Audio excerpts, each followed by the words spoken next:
Pinagtibay pa ang ugnayan ng Pilipinas at Canada, partikular na sa bilateral labor relations ng dalawang bansa. Katunayan, naabot sa halos 400,000 permanent residents ang inaasahang ngayong taon sa Canada. Si Bien Manalo sa sentro ng balita. Try and try until you succeed. Iyan ang katagang pinangahawakan ni Luz Bancud. Ito na kasi ang ikalawang pagkakataon na susubukan niya ang kanyang kapalaran na makapagtrabaho sa kanyang dream destination, ang bansang Canada.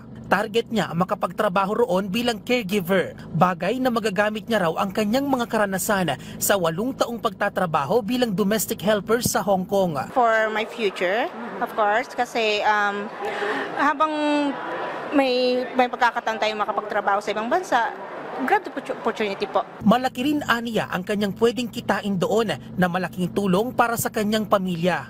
Magandang opportunity para sa mga Pilipino na makapunta doon and of course para sa akin, big salary. Madala yung parents, of course, and makapaghanap na magandang trabaho doon.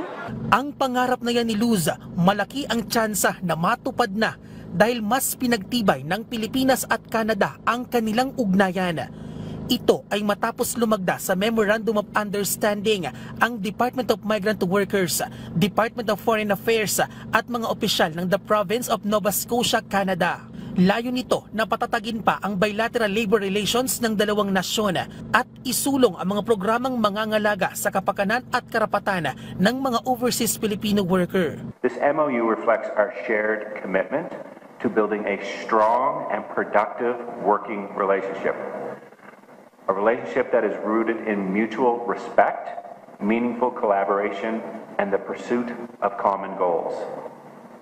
We build on our strong bilateral relations and to deepen our partnership further in terms of cooperating in particular areas that are enumerated under the MOU.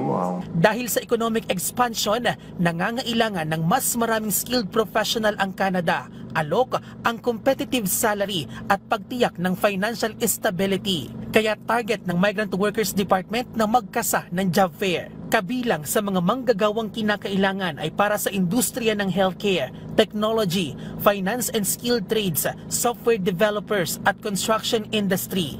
Ayon sa Canada Immigration System, aabot sa halos 400,000 permanent residents ang inaasahan ngayong taon sa Canada, habang mahigit 600,000 naman ang temporary residents. An agreement that formalizes our shared commitment to building a cooperative alliance focused on ethical, fair, and people-centered labor mobility. Represents not only the formalization of each party's responsibilities, it also forges our collective resolve to protect the dignity, safety, and welfare of migrant workers and their families. Sa tala ng DMW, aabot na sa mahigit 5,000 Pilipino ang kasalukuyang naninirahan at nagtatrabaho sa the Province of Nova Scotia. Mahigit 3,000 sa kanila ang dumaan sa private recruitment track, habang higit 100 naman ang dumaan sa direct hiring track. Manatiling nakaantabay sa social media page ng Department of Migrant Workers tungkol sa job fair at sa iba pang impormasyon. Bien Manalo para sa Pambansang TV sa Bagong Pilipinas.